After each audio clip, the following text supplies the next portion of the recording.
तो दोस्तों सबसे पहले देखते हैं समास की परिभाषा। तो समास का तात्पर्य है संक्षिप्तीकरण। संक्षिप्तीकरण मतलब क्या? छोटे से में मतलब थोड़ा कहकर विस्तार में उसको जानकारी दे देना, उसको कहते हैं संक्षिप्त, संक्षेप में कहना। ठीक है, तो यानी समास का तात्पर्य यहाँ पे क्या बता रहा है? संक्षिप्तीकरण। आगे कहता है हिंदी व्याकरण में समास का शाब्दिक अर्थ होता है छोटा रूप। ठीक है, समास का मतलब क्या होता है एक्चुअल में? छोटा रूप। जब दो या दो से अधिक शब्दों को मिलाकर जब नया और छोटा शब्द बनाया जाता है तो उसे हम लोग हिंदी में क्या कहते हैं? समास। और जो शब्द बनाया जाएगा उसका कोई सार्थक मीनिंग होना चाहिए, सार्थक अर्थ होना चाहिए, उसी को हम लोग क्या कहते हैं? समास कहते हैं। दूसरे शब्दों में कहा जा सकता है कि समास वह क्रिया है जिसके द्वारा हिंदी में कम से कम शब्दों में अधिक से अधिक अर्थ प्रकट किया जाता है। क्लियर है? यानी कम कहकर, जो मैंने बताया, यानी कम शब्दों में कम कहकर ज़्यादा उसकी मीनिंग प्रकट किया जाए, विस्तार में प्रकट किया जाए, उसे हम लोग क्या कहते हैं? समास कहते हैं। जैसे उदाहरण के लिए रसोई के लिए घर। अब अगर हम लोग कहेंगे कि रसोई के लिए ये देखिए ये मेरा रसोई के लिए घर है, तो ये बहुत ही लंबा हो जा रहा है। अगर हम सिर्फ कह दें कि ये मेरा रसोई घर है तो इसका मतलब हम लोग समझ जाएंगे कि यानी ये रसोई के लिए घर बनाया गया है, यानी यहाँ पे खाना बनाने के लिए, पकाने के लिए इस घर को बनाया गया। तो उससे आप एक छोटे से शब्द रसोई घर से हम विस्तार में समझ गए कि ये जो घर है, ये जो बताया जा रहा है मुझे कि ये रसोई घर है, यानी ये यहाँ पर खाना बनाने के लिए इस घर को बनाया गया। राजा का पुत्र, तो राजा का पुत्र इतना लंबा कहने से बेहतर क्या है? राजपुत्र, यानी राजा का पुत्र ही हुआ। तो इसी प्रकार से तो ये जो हम लोग यहाँ पे देख रहे हैं राजा का पुत्र, ये एक प्रकार से समास विग्रह हुआ, क्योंकि यहाँ पे समास को विग्रह करके तोड़ के दिया गया है। और जब हम लोग इसको राजपुत्र कह रहे हैं तो ये एक समास हुआ। ठीक है, आगे देखिए क्या कहता है। संस्कृत एवं अन्य भारतीय भाषाओं में समास का बहुतायत में प्रयोग होता है। जर्मन आदि भाषाओं में भी समास का बहुत अधिक प्रयोग होता है। और समास के बारे में संस्कृत में एक सूक्ति प्रसिद्ध है। क्या प्रसिद्ध है? वंद्यो द्युगुरुपी चाहम मद गेहे नित्यम अव्ययभाव तत्पुरुष कर्मधारय ये नाह स्यायम बहुव्रीहि। यानी एक प्रकार से यहाँ पे हर प्रकार के समासों को बता दिया गया, जितने प्रकार है समास के। अब चलिए आगे देखते हैं।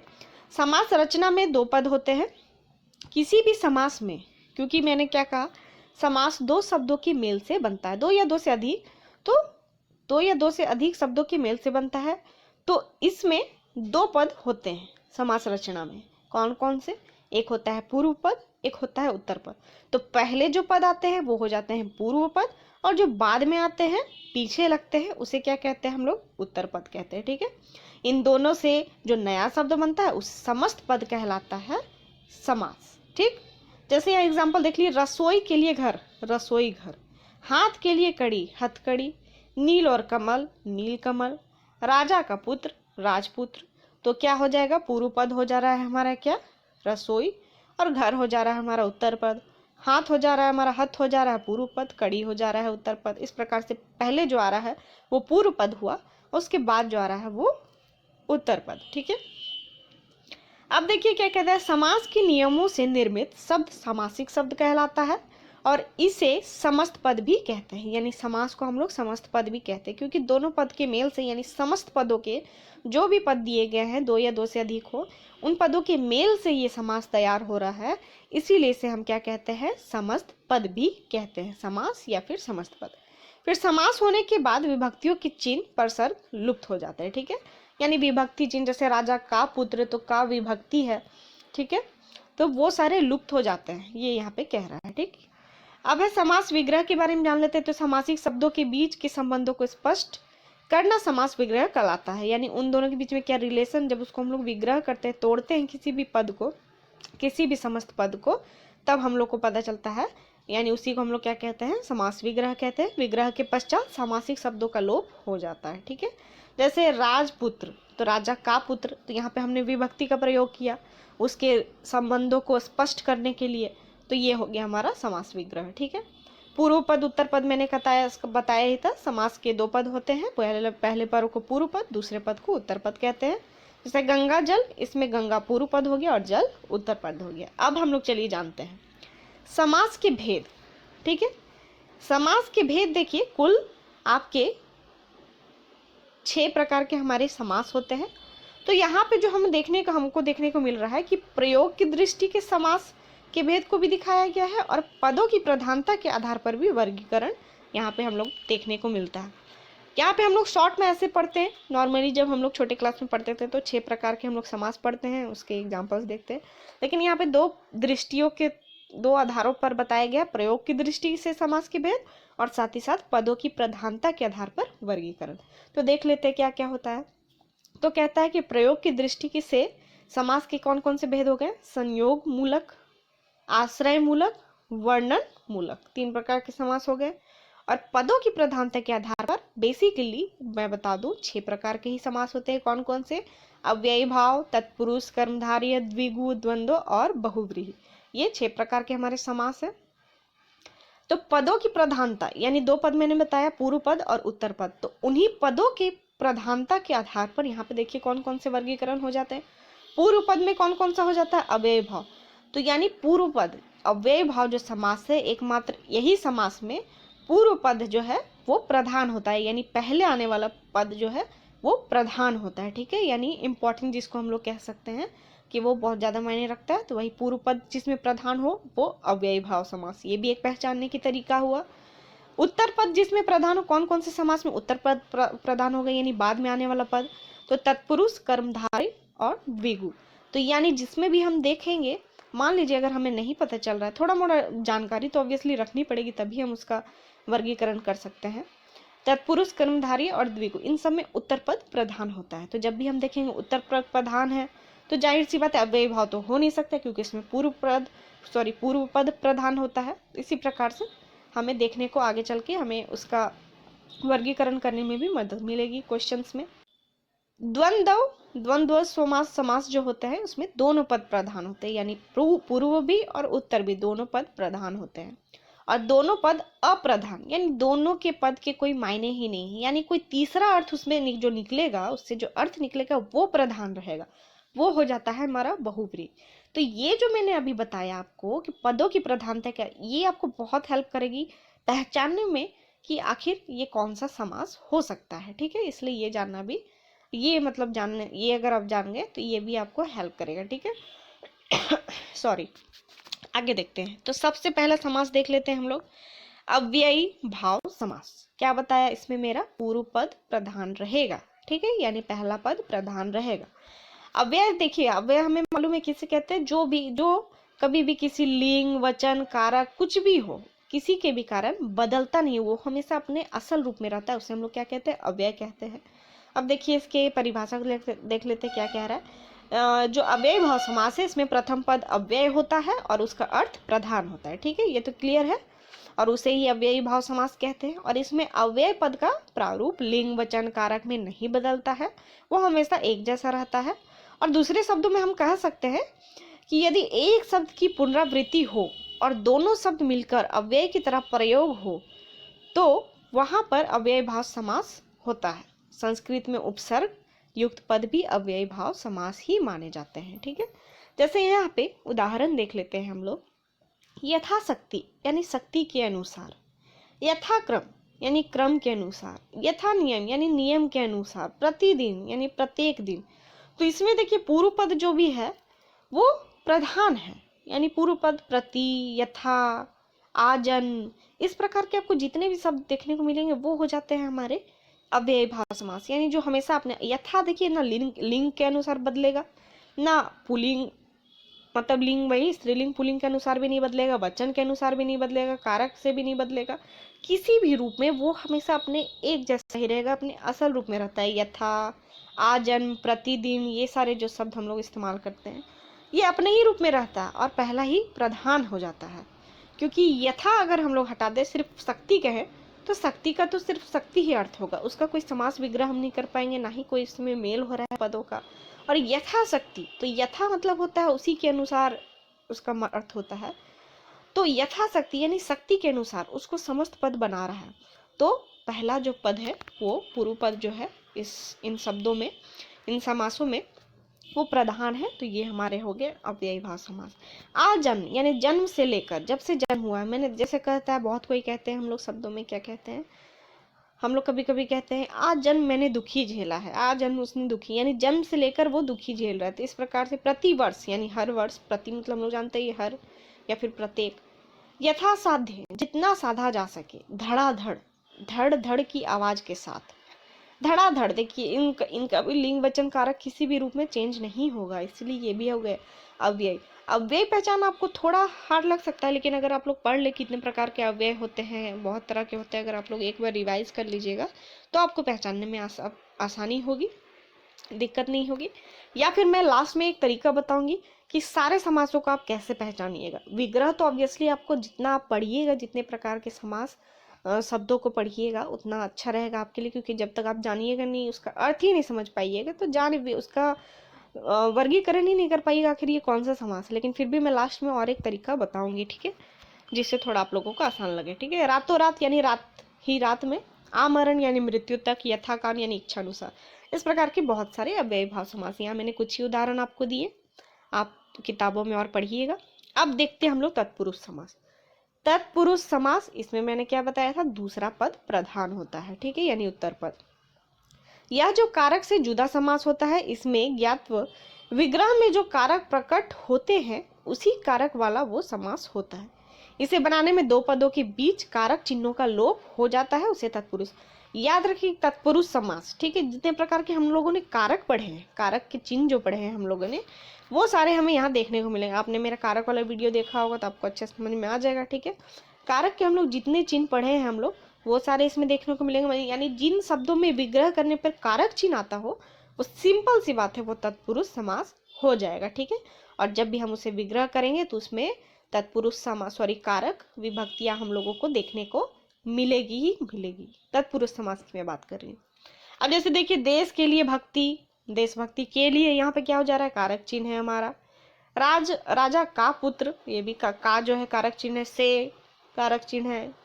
द्वारा, हमने पढ़ा है कर्ता ने कर्म को, करण से कर्ता अधिकरण में पर, ये सारे जो जितने प्रकार के हम लोगों ने कारक चिन्ह पढ़े हैं, ये सारे हम लोग को जितने जिसमें भी देखने को मिलेंगे जिन समासों में, वो सारे हमारे क्या हो जाते हैं, तत्पुरुष समास, ठीक है। अब ऑब्वियसली आपको देशभक्ति का अर्थ मालूम होना चाहिए कि देश के प्रति जिसका भक्ति हो, देश के लिए जिसके मन में भक्ति हो, वो हो गया देशभक्ति होना। देशभक्ति है उसके मन में, यानी देश के लिए भक्ति है। तो जानना भी जरूरी है कि आखिर उस शब्द का, उस समास शब्द का, उस समस्त पद का अर्थ क्या है, तो ही आप उसका वर्गीकरण या फिर विग्रह भी कर सकते हैं, ठीक है। अब हम लोग देखते हैं तत्पुरुष समास के भेद। तत्पुरुष समास के वैसे तो 8 भेद होते हैं, क्योंकि 8 प्रकार के हम लोगों ने कारक चिन्ह भी पढ़े हैं, किंतु विग्रह करने की वजह से कर्ता और संबोधन 2 भेदों को लुप्त रखा गया है। यानी कर्ता और संबोधन जो है वो दोनों को हटा दिया गया है, और इसीलिए एक्चुअल में यहाँ पे समास पढ़ते वक्त तत्पुरुष के हमें 6 भेद देखने को मिलेंगे। क्या क्या देखिए, एक है समानाधिकरण तत्पुरुष समास, यानी जिसको कर्मधारय समास कहते हैं, ठीक है। तो जिस तत्पुरुष समास के समस्त पद होने वाले पद समानाधिकरण हो, अर्थात विशेष विशेषण भाव को प्राप्त हो, कर्ता कारक के हो और लिंग वचन के समान हो, वहां कर्मधारय तत्पुरुष समास होता है, ठीक है। अब है व्यधिकरण तत्पुरुष समास। जिस तत्पुरुष समास में प्रथम पद तथा द्वितीय पद दोनों भिन्न भिन्न विभक्तियों में हो, उसे व्यधिकरण तत्पुरुष समास कहते हैं। उदाहरण, राज्ञ पुरुष यानी राज पुरुष में प्रथम पद राज्ञ षष्ठी विभक्ति में है तथा द्वितीय पद जो है पुरुष जो है वो प्रथमा विभक्ति में है, ठीक है। इस प्रकार दोनों पदों में भिन्न भिन्न विभक्तियां होने से व्यधिकरण तत्पुरुष समास हुआ। ये कुल 6 प्रकार के हमारे होते हैं। कौन कौन से? कर्म तत्पुरुष समास, करण तत्पुरुष समास, संप्रदान, आपादान, संबंध, अधिकरण। ये हो गए हमारे 6 प्रकार के समास, जिसमें से हमारा कर्ता और संबोधन को लुप्त कर दिया गया है, ठीक है। अब देखते हैं कर्म तत्पुरुष समास। यानी याद रखिएगा, बेसिकली हमें क्या याद रखना है कि समास में जब तत्पुरुष समास की हम लोग बात करते हैं तो यहाँ पे कारक के 6 ही प्रकार की विभक्ति को लेते हुए 6 ही प्रकार के तत्पुरुष समास के भेद को माना गया है। कौन कौन से हैं देख लीजिए एक बार फिर से। कर्म, करण, संप्रदान, अपादान, संबंध, अधिकरण। यानी बस याद रखिए कि 8 प्रकार के हम लोगों ने कारक विभक्ति पढ़ी, जिसमें से जो कर्ता है, कर्ता, कारक और संबोधन वो हटा दिया गया तत्पुरुष समास में। बाकी जो है वो सारे 6 तत्पुरुष समास के भेद हुए। तो पहला देखते हैं कर्म तत्पुरुष समास। तो इसमें क्या रहा है कि इनमें 2 पदों के बीच में कर्म कारक छिपा हुआ होता है। यानी कर्म में कर्म कारक छुपा हुआ रहेगा। यानी कर्म क्या है, कर्ता ने कर्म को, कर्म का क्या होता है चिन्ह हमारा को, तो यानी यहाँ पे हम लोगों को विभक्ति देखने को मिलेगी जब भी हम लोग समास को विग्रह करते हैं। ठीक है, तो यहाँ पे क्या हो जा रहा है, कर्म तत्पुरुष समास के उदाहरण को हम लोग देख लेते हैं। क्या है, रथ चालक यानी रथ को चलाने वाला, ग्रामगत यानी ग्राम को गया हुआ, माखन चोर यानी माखन को चुराने वाला। या इन समय हमको देख सकते हैं जितने भी यहाँ एग्जाम्पल्स दिए हुए, उदाहरण दिए हुए हैं, वन गमन वन को गमन, मुंह तोड़ मुंह को तोड़ने वाला, स्वर्ग प्राप्त स्वर्ग को प्राप्त, देशगत देश को गया हुआ, ये जितनी प्रकार के हम लोग उदाहरण देखे, इसमें क्या देख रहे हैं हम लोग, को विभक्ति का प्रयोग है। इसका जाहिर सा अर्थ हो जाता है हमारा कि ये कर्म तत्पुरुष समास है। ठीक है, अब देखते हैं हम लोग अगला करण तत्पुरुष।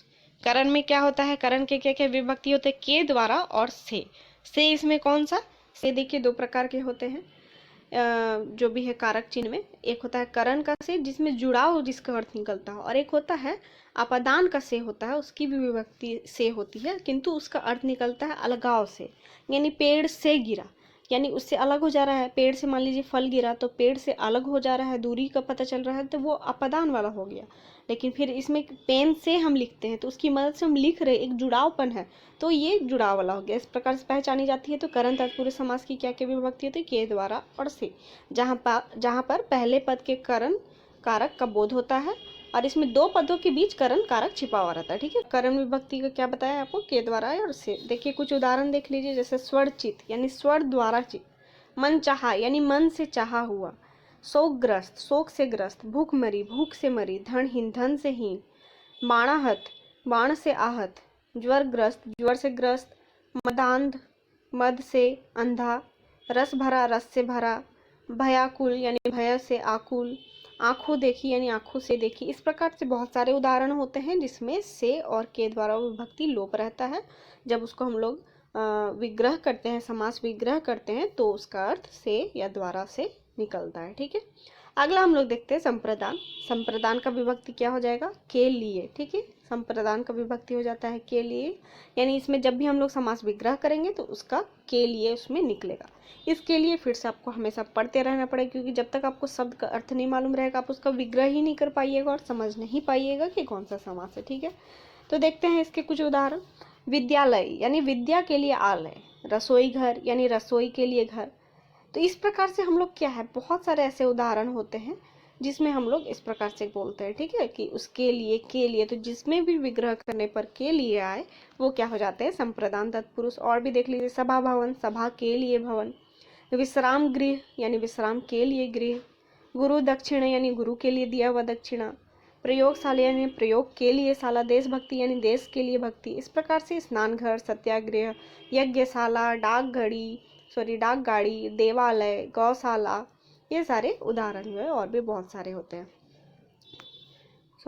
अगला देखते हैं, चलिए अपादान। अपादान में मैंने कहा था इसमें भी से का विभक्ति होता है, लेकिन क्या होता है इसमें अंतर, करण से अंतर क्या होता है कि इसमें अलगाव होता है, यानी अलग हो रहा हो जब भी अर्थ निकले तो। ठीक है, देखते हैं इसके कुछ उदाहरण, देखते हुए चलते हैं।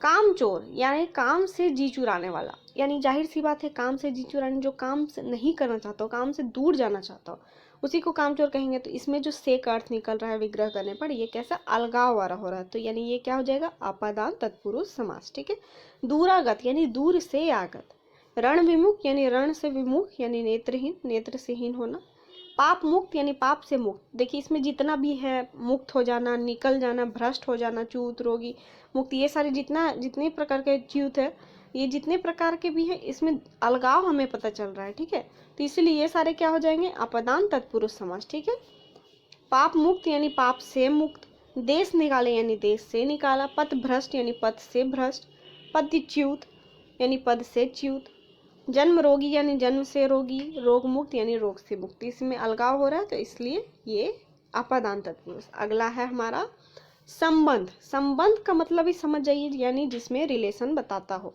तो किसी हम लोग कभी भी रिलेशन अगर किसी का बताते हैं तो कैसे बताते हैं, तो इसकी विभक्ति क्या क्या हो जाती है, का के की, ये विभक्तियों का इस्तेमाल करके हम किसी के संबंध को जानते हैं।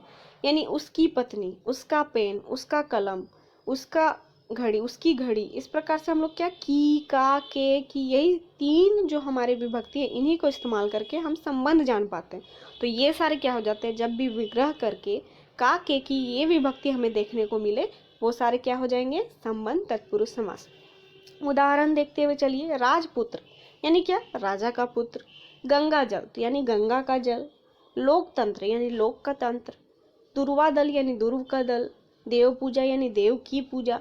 तो इस प्रकार से बहुत उदाहरण है जिसमें का के की हमें देखने को मिलेगी, संबंध पता चलेगा हमें, वो सारे क्या हो जाते हैं, संबंध तत्पुरुष समास। और भी जैसे बहुत सारे हैं, आम वृक्ष, राजकुमारी, जलधारा, राजनीति, सुख योग, मूर्ति पूजा, सतकर्ण, शिवालय, देश रक्षा, सीमा रेखा, ये सारे हो गए हमारे संबंध तत्पुरुष समास।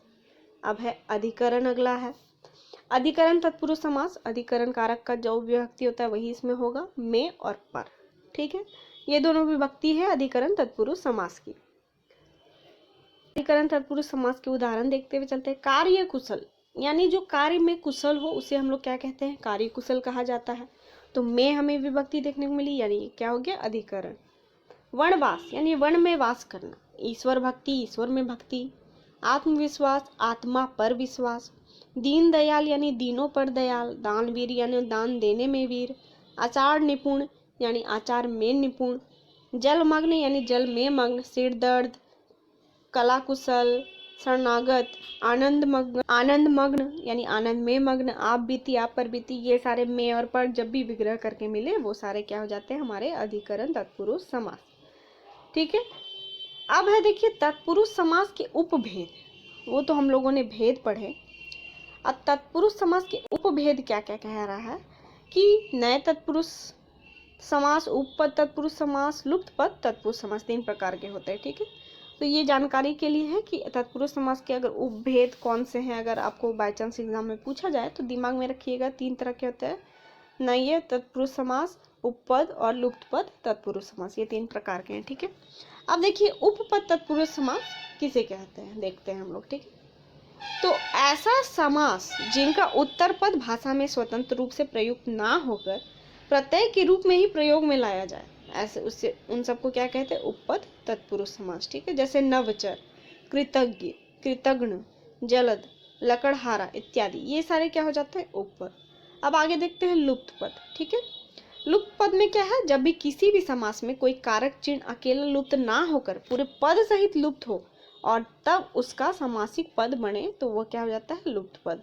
ठीक है, यानी इसमें क्या है, उसमें आप दिमाग में रखिए कि जब भी विग्रह करेंगे तो उसमें एक्स्ट्रा वर्ड्स भी हमें एक अलग से भी शब्द देखने को मिलेंगे, जो कि जब समास जब बनाया जा रहा है उसका, तो उसमें लुप्त रहेगा। जैसे देखिए यहाँ पे उदाहरण दिया, दही बड़ा, यानी दही में डूबा हुआ बड़ा होता है इसका जब भी हम लोग विग्रह करते हैं तो यानी कितने सारे यहाँ पे जो पद है, यहाँ पे जो चिन्ह है विभक्ति, उसके साथ साथ और भी जो शब्द है यहाँ पे इस्तेमाल, वो भी लुप्त हो गए, वो भी गायब हो गए। लुप्त यानी गायब होना, तब जाके फिर समास बना। तो वही चीज यहाँ कह रहा है कि विभक्ति के साथ साथ जब पूरा पद और भी शब्द उसके साथ लुप्त हो जाए तो उसे कहते हैं हम लोग लुप्त पद तत्पुरुष समास। जैसे ऊंट गाड़ी यानी ऊंट से चलने वाली गाड़ी। पवन चक्की, पवन से चलने वाली चक्की, तो से तो विभक्ति है, उसके साथ साथ और कौन कौन से शब्द हो जा रहे, चलने वाली। तो इस प्रकार से जब भी इस प्रकार से लुप्त हो जाए तो वो सारे हो जाते हैं लुप्त पद।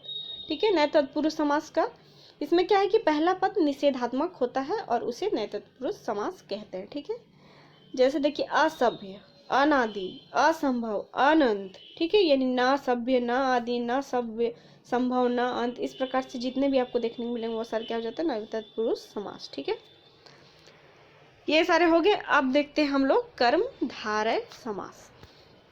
ठीक है, कर्मधारय समास किसे कहते हैं, इस समास का उत्तर पद प्रधान होता है और इस समास में विशेषण विशेष्य और उपमेय उपमान से मिलकर बनते हैं और उसे कर्मधारय समास कहते हैं। ठीक है, यानी इसमें उपमेय उपमान यानी एक प्रकार से तुलना करना, जिसको हम लोग कहते हैं तुलना करना किसी के साथ, उन सबको हम लोग क्या कहते हैं, या कंपेयर करना, उन सबको हम लोग इसमें अब हम लोगों को इस समास में देखने को मिलेंगे। ठीक है, अगला है कर्मधारय समास। ठीक है, कर्मधारय समास में क्या, उत्तर पद प्रधान होता है। ठीक है, इस समास में विशेषण विशेष्य और उपमेय उपमान से मिलकर बनते हैं और ये कर्मधारय समास कहलाते हैं। ठीक है, इन्हें इसमें एक प्रकार से उपमेय उपमान देखने को मिलेगा। जैसे उदाहरण के साथ समझते हुए चलिए, चरण कमल यानी कमल के समान चरण। ठीक है, किसी को हम लोग कहते हैं, एक तरह से उपमान अगर देते हैं, मान लीजिए किसी को बोल रहे हैं हम कि इसके तो चरण कमल है, यानी इसका अर्थ क्या निकल रहा है कि उसके कमल के समान चरण है, यानी कोमल है, उसके जो चरण है इतने कमल के समान कोमल है। नील गगन यानी नीला है जो गगन, ठीक है। चंद्रमुख, चंद्र जैसा मुख। पीतांबर, पीता है जो अंबर, सॉरी पीत है जो अंबर। महात्मा, महान है जो आत्मा। इस प्रकार से हम लोग उपमेय उपमान दे रहे हैं, ठीक है। तो इस प्रकार से जो भी होते हैं वो सारे क्या हो जाते हैं, कर्मधारय, ठीक है। लाड़मणि यानी लाल है जो मणि। महादेव यानी महान है जो देव। इस प्रकार से जो भी हमको देखने को मिलेंगे ये सारे हो जाते हैं कर्मधारय। अब देखिए, अब कर्मधारय समास के कितने भेद होते हैं, 4। विशेषण पूर्व पद, विशेष्य पूर्व पद, विशेषणोभय पद और विशेष्योभय पद, ठीक है। ये 4 प्रकार के हमारे कर्मधारय के भेद हुए, ठीक है। अब देखते समझते हुए चलते हैं, विशेषण पूर्व पद किसे कहते हैं। तो जब भी जिस भी समास में पहला पद प्रधान होता है वह विशेषण पूर्व पद समास होता है। जैसे नीली गाय यानी नील गाय, पीतंबर यानी पीतांबर, प्रिय सखा यानी प्रिय सखा। तो ये सारे जितने भी है इसमें जो है पहला पद जो है वही प्रधान है। सिर्फ गाय कहने से ये कोई समास नहीं बन पाएगा, लेकिन जैसे उसमें नीली जुड़ गई तो नीली नील गाय बन गई। जैसे नीली जुड़ी तो नीली गाय मिलकर समास जो बना वो बन गया नील गाय, ठीक है। यानी इसमें जो पहला पद है नील, ये बहुत ही प्रधान है। इस शब्द का, इस समास का प्रधान क्या हो गया, नील। तो इसीलिए ये क्या हो गया, विशेषण पूर्व पद, क्योंकि इसमें विशेषण है। नील क्या है, एक विशेषता है। विशेषण किसे कहते हैं, किसी संज्ञा की विशेषता बताने वाले को विशेषण कहते हैं। तो गाय क्या है, संज्ञा है जिसकी विशेषता बता रहा है नील। नील शब्द, नील यानी उसका गाय जो है वो नीली है जो गाय, तो यानी नील जो है वो हो गया विशेषण, पहला पद प्रधान, और गाय तो संज्ञा हुई। तो यानी ये हो गया विशेषण पूर्व, यानी विशेषण की संज्ञा की विशेषता बताने वाले शब्द को विशेषण कहते हैं। और जब भी पहला पद हमें विशेषण देखने को मिले किसी भी समास में और दूसरा पद संज्ञा, तो इसका मतलब है हमारा क्या, ये विशेषण पूर्व पद कर्मधारय समास है, ठीक है। अगला देखते हैं विशेष्य पूर्व पद कर्मधारय समास। इसमें पद, पहला पद जो है विशेष्य होता है, और इस प्रकार से के समासिक पद ज्यादातर संस्कृत में ही मिलते हैं हमको देखने। जैसे कुमारी श्रमणा यानी कुमार श्रमणा, तो ये सारे हो गए विशेष्य पूर्व पद, ठीक है। यानी बाद वाला जो पद है वो विशेष्य है, ठीक है। अब देखिए क्या है अगला, विशेषणोभय पद, ठीक है। इसमें क्या है, दोनों पद विशेषण होते हैं, यानी पहला पद भी विशेषण और अगला पद भी विशेषण, पूर्व और उपपद भी दोनों पद विशेषण होंगे। जैसे देखिए नील पीत, सुनी अनसुनी, कहनी अनकहनी, तो ये सारा क्या, पहला भी हो जा रहा है हमारा विशेषण और दूसरा भी हो जा रहा है विशेषण। तो दोनों जब भी दोनों तरफ जब विशेषण हो तो क्या हो जाता है, विशेषणोभय पद कर्मधारय समास, ठीक। इसमें क्या है, दोनों पद विशेष्य होते हैं, ठीक है। आम गाछ और वायस दंपति, ये उदाहरण दिए हुए हैं। तो दोनों पद विशेष्य मतलब क्या हुआ, विशेष्य यानी जिसकी विशेषता बताई जाती हो उसे ही विशेष्य कहते हैं। तो यानी एक प्रकार से आम गाछ दोनों विशेष्य हो जा रहा है, क्योंकि दोनों ही एक प्रकार की विशेषता, दोनों की ही विशेषता बताई जाएगी। तो ये हो गया विशेष्यो भयपद कर्मधारय समास का उदाहरण, ठीक है। तो ये सारे हो गए इनके उदाहरण। अब हम लोग देखते हैं कर्मधारय समास के उपभेद। हम लोगों ने भेद देखे, 4 प्रकार के भेद देखे, ठीक है। कौन कौन से भेद देखे देख लीजिए, विशेषण पूर्व पद कर्मधारय, विशेष्य पूर्व पद, विशेषणोभय पद, विशेष्योभय पद, ये 4 प्रकार के हम लोगों ने देखे। विशेषण यानी जिसमें भी संज्ञा या सर्वनाम का विशेषता बता रहा हो वो सारे, पूर्व पद जिसमें हम लोगों को देखने, पहला पद में हम लोग को जब भी देखने को मिलेंगे विशेषता तो वो सारे हो जाएंगे, और दूसरे पद में मिल जाएंगे जब भी हम लोगों को देखने को संज्ञा या सर्वनाम और पहला पद में विशेषता उसकी, तो वो सारे हो जाते हैं विशेषण पूर्व पद। इस प्रकार से हम लोगों ने 4 देखे। और भी अब है कर्मधारय समास के उपभेद। तो उपमान कर्मधारय समास, उपमित कर्मधारय समास और रूपक कर्मधारय समास, ये 3 प्रकार के इसके कर्मधारय के उपभेद हुए, ठीक है। अब चलिए उनको समझते हुए चलते हैं। तो पहला देखते हैं क्या है, उपमान कर्मधारय समास। इसमें क्या है, उपमान वाचक पद का उपमेय वाचक पद के साथ समास होता है, ठीक है। इस समास में दोनों शब्दों के बीच से इव या जैसा अव्यय का लोप हो जाता है और दोनों पद चूंकि एक ही कर्ता विभक्ति वचन और लिंग के होते हैं इसलिए समस्त पद कर्मधारय लक्ष्य का होता है। उसे उपमान कर्मधारय समास कहते हैं। जैसे देखिए विद्युत जैसी चंचला, तो विद्युत चंचला, ठीक है, यानी जैसी इसमें लोप हो गया और विद्युत चंचला हो गया, यानी उपमान दे रहा है। विद्युत जैसी चंचला, कमल जैसा चरण, ठीक है, कमल के समान चरण, कमल जैसा चरण। तो इस प्रकार से में जैसी, जैसा, इव, ये सारे हम लोगों को उसके समास विग्रह देखने को मिलेंगे। ये सारे हो जाते उपमान, क्योंकि इसमें उपमान दे रहे हैं हम लोग, ठीक है। तो उपमान कर्मधारय समास वो हो जाएंगे। उपमित कर्मधारय समास क्या है? इस समास में क्या होता है? उपमान कर्मधारय का ये जस्ट उल्टा होता है, ठीक है। इस समास में उपमेय पहला पद होता है और उपमान दूसरा पद होता है, ठीक है। इसे ही हम लोग क्या कहते हैं? उपमित कर्मधारय समास। जैसे उदाहरण देखिए, अधर पल्लव के समान, तो उसका समास क्या हो जाता है? अधर पल्लव, यानी अधर पल्लव के समान, ठीक है। इसका जस्ट उल्टा हो गया। इसमें के समान हम लोगों को देखने मिल जा रहा है और उसके ऊपर में हम लोग को इव या जैसा देखने को मिलता है उपमान कर्मधारय में जब भी विग्रह करते तो। और उपमित में क्या हो जा रहा है? जब भी हम लोग विग्रह करेंगे तो के समान हम लोगों को लगभग देखने को मिलेगा, यानी उपमान का जस्ट उल्टा। इसमें पहला पद हो जाएगा उपमेय और दूसरा पद उपमान, ठीक। अब हम लोग अगला देखते हैं, क्या है? रूपक कर्मधारय। तो रूपक कर्मधारय में क्या है? इसमें क्या होता है? एक का दूसरे पर आरोप होता है और वही रूपक धारक उसी कहते हैं, एक दूसरे का आरोप। देखिए एग्जाम्पल देखिए, मुख ही है चंद्रमा, मुख चंद्र। एक प्रकार से दोनों को हम लोग क्या कर रहे हैं? इसमें दोनों को आरोप दिया जा रहा है कि मुख ही है चंद्रमा, ठीक है। एक का दूसरे पर आरोप है, मुख ही है चंद्रमा, तो मुख चंद्र, इसका समास हो गया। तो ये सारे क्या हो गए? रूपक कर्मधारय समास। अब हम लोग चलते हैं अगले समास की ओर। अगला हम लोग क्या समास देख रहे हैं? द्विगु समास। द्विगु समास में क्या होता है? पूर्व पद संख्यावाचक होता है और कभी कभी उत्तर पद भी संख्यावाचक होता हुआ देखा जा सकता है। इस समास में प्रयुक्त संख्या किसी समूह को दर्शाती है, ना किसी अर्थ को नहीं। इससे समूह और समाहार का बोध होता है। उसे सिंपल सा आपको द्विगु याद करने के लिए जिस भी समास में आपको संख्या का पता चल रहा हो, ठीक है, किसी अर्थ का नहीं, संख्या या समूह का दर्शा रहा हो, वही हो जाता है द्विगु। सिंपल है, उदाहरण के साथ समझते हुए चलिए, सिंपल है, ठीक है। नवग्रह, देखिए नौ जैसे हमने देखा, इससे क्या, नौ यानी नौ, हमें तो मालूम है। तो इसमें हमें संख्या देखने को तुरंत मिली, नौ ग्रह यानी नौ ग्रहों का समूह, तो ये क्या हो गया? तुरंत द्विगु। दोपहर यानी दो पहरों का समाहार, इसमें दो पहरों का समाहार हो रहा है विग्रह करने पर, दोपहर। त्रिवेणी, पंचतंत्र, त्रिलोक, शताब्दी, पंसेरी, सतसई, चौगुणी, त्रिभुज, इसमें सारे में हम लोगों को समूह और साथ ही साथ संख्या, ये दोनों में से कोई न कोई देखने को मिलेगा, वही हो जाएगा द्विगु। सिंपल है, बस इसको पहचाना बहुत आसान है, लेकिन आपको पढ़ना पड़ेगा ताकि अगर आपको विग्रह ढूंढने को दे तो उसका सही विग्रह आप कर पाए। अब देखिए द्विगु समास के भेदों को हम लोग देख लेते हैं। दो प्रकार के भेद हैं, समाहार द्विगु और उत्तर पद प्रधान द्विगु। समाहार द्विगु किसको कहेंगे? इसमें क्या हो जाता है? समुदाय, इकट्ठा होना, समेटना, ये सारे हो जाते हैं इसमें समास, इसको समाहार द्विगु कहते हैं। जैसे उदाहरण देखिए, तीन लोगों का समाहार, ठीक है, इसमें क्या हो रहा है? इकट्ठा हो रहा है। समाहार होगा हमेशा मेल होगा, किसी भी चीज का इकट्ठा होना हमको देखने को मिलेगा, समेटना देखने को मिलेगा, समुदाय इस प्रकार से, झुंड जिसको कहते हैं, इस प्रकार से हमें देखने को मिलेगा, वो सारे हो जाते हैं समाहार जिसमें हो रहा है। जैसे तीन लोगों का समाहार, तीन लोगों को जोड़ने पर क्या बनता है? त्रिलोक।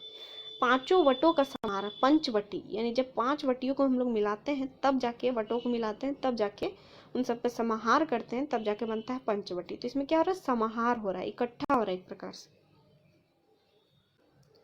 अगला देख लीजिए, त्रिभुवनों का समाहार यानी त्रिभुवन।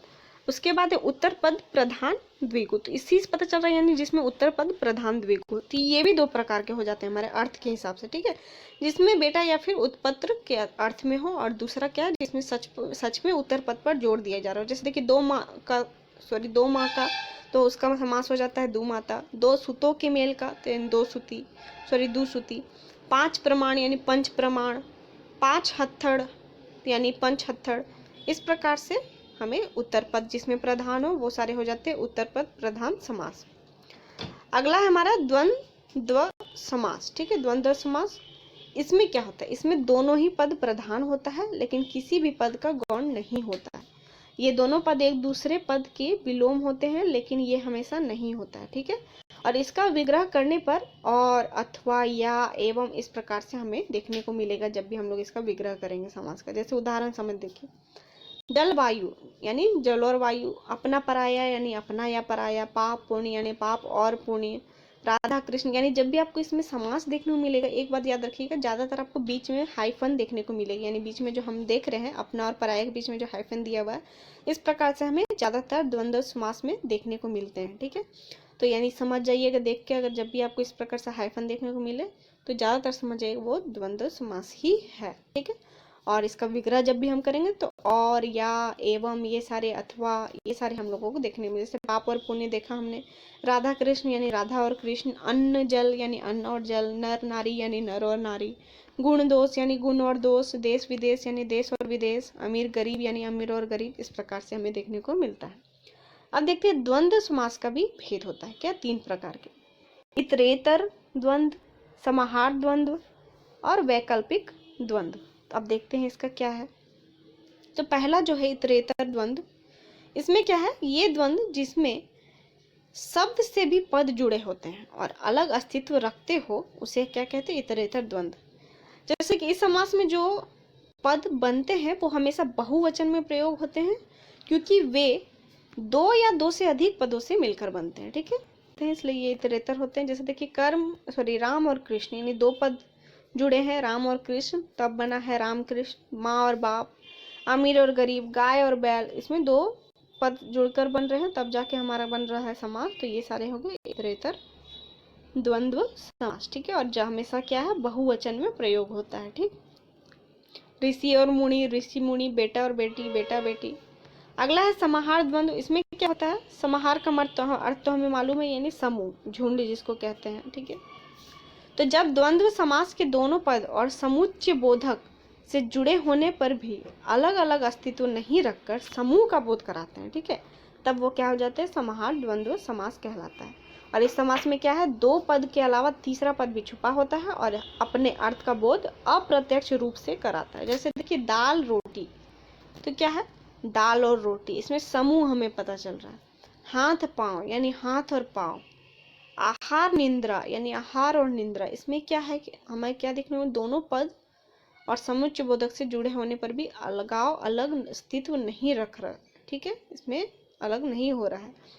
दाल रोटी क्योंकि ये दोनों एक दूसरे से एक प्रकार से जुड़ा हुआ है, इसका समाहार करके ही हमेशा इस्तेमाल किया जाता है। तो ये क्या हो जा रहे हैं, ये सारे समाहार द्वंद्व समास, हाथ पैर, तो ये सारे हो गया, ठीक है। अगला देखते हैं वैकल्पिक द्वंद्व समास, इसी के अगला भेद है। वैकल्पिक यानी क्या है, इसमें दोनों पदों के बीच में या, अथवा आदि विकल्प सूचक अव्यय छिपे होते हैं, ठीक है। जैसे देखिए पाप पुण्य, पाप या पुण्य, इसमें और एक चीज देख लीजिए कि इस समास में ज्यादा से ज्यादा 2 विपरीतार्थक शब्दों का योग होता है, ठीक। पाप पुण्य यानी जस्ट उल्टा हमें देखने को मिलेगा, पाप पुण्य यानी पाप का उल्टा होता है पुण्य विलोम, तो पाप पुण्य, भला बुरा, थोड़ा बहुत, इस प्रकार से हमें विलोम शब्द, विपरीतार्थक जो शब्द है वो हमको देखने को मिलेंगे, ठीक है। तो वो सारे क्या हो जाते हैं, वैकल्पिक, जिसका विग्रह करने पे या, अथवा, ये सारे हमको मिलेंगे, ठीक है। अब है बहुव्रीहि समास, ठीक है। बहुव्रीहि से यही समझ जाइएगा, सिंपल दिमाग में रखिएगा, जब भी विग्रह करने पर उसका जो विग्रह निकलता है उससे किसी तीसरे का बोध हो, वो हो जाता है बहुव्रीहि। जैसे देखिए यहाँ पढ़ते हैं पहले हम लोग, इस समास में कोई भी पद प्रधान नहीं होता, ठीक है। जो भी हमें समास देखने को मिले, इसमें कोई पद, ना पूर्व पद ना उत्तर पद, कोई भी प्रधान नहीं होता है, बल्कि इससे क्या होता है, तीसरा पद एक बनता है जो वही प्रधान होता है, ठीक है। यानी उसका जो अर्थ निकलेगा तीसरे पद का, उन दोनों पदों से जो अर्थ निकलेगा वो हमारा हो जाता है प्रधान। और इसका जब भी विग्रह करेंगे तो हमको वाला है, जो, जिसका, जिसकी, जिसके, वह, इस प्रकार के हमें सब देखने को मिलेंगे। जैसे उदाहरण के साथ देखिए, गजानन, जैसे हम गजानन सुनते हैं क्योंकि ये सुना हुआ शब्द है इसलिए हमें मालूम है, गज का आनन है जिसका, गज यानी हाथी, तो हाथी का आनन, आनन यानी सिर, किसका है, तो गणेश जी का है। तो विग्रह तो हमने किया कि गज का आनन है जिसका, तो जिसका हमें देखने को मिला यानी बहुव्रीहि, ठीक है। और गज का आनन किसका है? ऑब्वियसली हम लोगों को तो है नहीं, किसका है? हम किसको कहते हैं? गणेश जी को। यानी तीसरा पद इसका निकला गणेश। तो यानी इसका प्रधान क्या हो गए? गणेश जी ही हो गए, क्योंकि इसके जगह पे कोई और नहीं हो सकता है। गजानन, तो गज का आनन है जिसका, तो कौन है? गणेश। तो ये क्या हो गया? बहुव्रीहि। त्रिनेत्र, तीन नेत्र है जिसके, तो किनके हैं? शिव के हैं। ना आपके हैं ना मेरे हैं, किसके हैं? शिव के हैं। तो इससे तीसरा पद प्रधान एक फिक्स रहेगा, उसमें कोई और नहीं बैठ सकता है, वो फिक्स है। त्रिनेत्र किसको कहते हैं? शिव जी को कहते हैं। नीलकंठ किसको कहते हैं? नीला है जिसका कंठ, तो वो हो गए शिव। लंबोदर यानी लंबा है जिसका उदर, यानी गणेश, जिसके सूंड लंबी है। दशानन यानी 10 है जिसके आनन, यानी 10 जिसके माथा है, किसके हैं? रावण के हैं। चतुर्भुज यानी 4 भुजाओं वाला, तो विष्णु जी हो गए। पीताम्बर पीले हैं वस्त्र जिसके, तो कौन हो गए? कृष्ण जी हो गए। चक्रधर यानी चक्र को धारण करने वाला, विष्णु जी। तो जब भी हम देख रहे हैं यहाँ पे क्या विग्रहों में हमें क्या देखने को मिल रहा है? वाला है, जो, जिसका, जिसकी, जिसके, वा, लेकिन जो भी देखने को मिले उसका एक तीसरा अर्थ निकल रहा है, वही है प्रधान। ठीक है, ये दिमाग में रखिएगा। ठीक। वीणा पाणी यानी वीणा है जिसके हाथ में, तो सरस्वती देवी को हम लोग क्या कहते हैं? वीणा पाणी। यानी दिमाग में रखिए, जो भी हम लोगों को बहुव्रीहि में देखने को मिले वो सब नाम किसी न किसी विशेष चीज से जुड़े हुए, विशेष नाम से जुड़े हुए हैं। ठीक है। श्वेतांबर सरस्वती माँ को कहा जाए, क्योंकि उनकी श्वेत वो कपड़े पहनती, सफेद वस्त्र पहनती है, तो वो सरस्वती माँ को। इस प्रकार से अब इसमें भी आगे देखते हैं हम लोग, बहुव्रीहि समास में भी 5 प्रकार के भेद हैं। कौन कौन से? समानाधिकरण, व्यधिकरण, तुल्य योग, व्यतिहार, प्रादि बहुव्रीहि समास। ठीक है, ये 5 प्रकार के इसके भेद हुए। अब देखते हैं बहुव्रीहि में भी आखिर 5 प्रकार कैसे कैसे हैं। पहला जो है समानाधिकरण, इसमें क्या है? इसमें सभी पद कर्ता कारक की विभक्ति के होते हैं, यानी जितने भी हमें पद देखने को मिलेंगे वो कर्ता कारक। ठीक है, यानी ने हमें विभक्ति देखने को मिलेगा। ठीक है, कर्ता ने विभक्ति है उसका। लेकिन समस्त पद के द्वारा जो अन्य उक्त होता है वो कर्म, करण, संप्रदान, अपदान, संबंध, अधिकरण आदि विभक्ति से भी उक्त हो जाता है, उसे ही हम लोग कहते हैं समानाधिकरण। ठीक है, जैसे उदाहरण देखते हैं, प्राप्त है उदक जिसको, यानी प्रप्तोदक। जीती गई इंद्रिया है जिसके द्वारा, जितेंद्रिया। दत्त है भोजन जिसके लिए, दत्त भोजन। निर्गत है धन जिससे, निर्धन। नेक है नाम जिसका, नेक काम। सात है खंड जिसमें, सतखंडा। अब देखिए सतखंडा, सत देखिएगा तो कहीं ये नहीं सोच लीजिएगा कि ये हमारा द्विगु है, क्योंकि इसमें हमें समूह या फिर संख्या देखने को मिल रही है। इसलिए हमें ज़्यादा से ज़्यादा उदाहरण पढ़ने ही पड़ेंगे। ठीक है, अब इसमें क्या समानाधिकरण में क्या है? हमें इसमें करण, संप्रदान, अपदान, जितने भी प्रकार के कारक चिन्ह हैं वो सारे हमें उसके अन्य जो उसका अर्थ निकलता है उसमें देखने को। जैसे प्राप्त है उदक जिसको, प्रप्तोदक, इस प्रकार से। ठीक है, लेकिन देखिए इसमें भी कैसे पहचानिएगा, और क्या तरीका बताया था? जिसको, जिसका, जिसके लिए, ये सारे हमें जो देखने को मिलेंगे, ये सारे वाला है, जो, जिसका, जिसकी, जिसके, वह, ये सारे हमें देखने को मिलेंगे, वो सारे बहुव्रीहि के होते हैं। ठीक है, अगला है व्यधिकरण बहुव्रीहि, यानी समानाधिकरण बहुव्रीहि समास में दोनों पद कर्ता कारक की विभक्ति के होते हैं, लेकिन यहाँ पहला पद जो है वो कर्ता कारक की विभक्ति का होता है और दूसरा वाला पद संबंध या फिर अधिकरण कारक का होता है। जैसे सूल है पानी में जिसके, ठीक है, तो दूसरा क्या हो जा रहा है? दूसरा पद में लग जा रहा है, यानी अधिकरण। ठीक है, में जिसके, जिसके, जिसका, जिसकी, ये सब तो रहेंगे ही, साथ ही साथ क्या है? अधिकरण कारक हमें देखने को मिल रहा है। ठीक है, में, तो यानी ये सारे क्या हो गए? व्यधिकरण। संबंध का भी हमें चिन्ह देखने को मिल सकता है और अधिकरण का भी। तो जब भी किसी भी बहुव्रीहि में संबंध या अधिकरण का चिन्ह देखने को मिले दूसरे पद में, वो सारे क्या हो जाते हैं? व्यधिकरण बहुव्रीहि समास। अब है तुल्य योग, तो जिसमें पहला पद सह होता है और वही तुल्य योग बहुव्रीहि समास कहलाता है। इसमें सह बहुव्रीहि समास भी कहते हैं। ठीक है, यानी तुल्य योग को सह बहुव्रीहि, क्योंकि इसमें पहला पद जो होता है सह होता है। ठीक है, इसीलिए ये सह बहुव्रीहि समास भी इसे कहते हैं। किसको? तुल्य योग बहुव्रीहि समास को। और सह का अर्थ क्या होता है? साथ, सिंपल सी बात है। और समास होने की वजह से सह के स्थान पर केवल स रह जाता है। जब भी हम लोग समास करते हैं सिर्फ स उसमें रह जाता है और ह लोप हो जाता है। और इस समास में इस बात पर ध्यान दिया जाता है कि विग्रह करते समय जो सह दूसरा वाला शब्द प्रतीत हो वो समास में पहला हो जाता है। ठीक है, जैसे जो बल के साथ है सबल, जो देह के साथ है सदेह, जो परिवार के साथ है, सपरिवार। जैसे हम लोग कहते हैं कि सपरिवार हमारे भोजन में, या फिर जो भी हम लोग प्रीति भोज में आइएगा, यानी सपरिवार यानी क्या है, पूरे परिवार के साथ, ठीक है। सदेह यानी जो देह के साथ है, इस प्रकार से जिसमें देखने को मिलेगा वो सारे क्या हो जाएंगे, तुल्य योग, जिसमें सह जुड़ा हो, ठीक है, साथ जुड़ा हो। सह यानी साथ का अर्थ, यानी जिसमें भी विग्रह करने पर साथ देखने को मिले वो सारे क्या हो जाएंगे, तुल्य योग। और जिसमें भी समास में सब प्रथम में हमें देखने को मिलेंगे वो सारे क्या हो जाएंगे, तुल्य योग, ठीक है। व्यतिहार बहुव्रीहि समास, अगला उसका भेद, जिससे घात या प्रतिघात की सूचना मिले, ठीक है, उसे व्यतिहार कहते हैं। जैसे इस समास में यह प्रतीत होता है कि इस चीज से और उस चीज से लड़ाई हुई, ठीक है, यानी प्रतिघात या घात हमें देखने को मिलेगा, वो सारे क्या हो जाते हैं, व्यतिहार। जैसे देखिए मुक्के मुक्के से जो लड़ाई हुई, मुक्का मुक्की, हम लोग बोलते हैं धक्का धुक्की किया, मुक्का मुक्की किया, इसमें क्या हो रहा है, हमें घात प्रतिघात का उसका अर्थ निकल रहा है।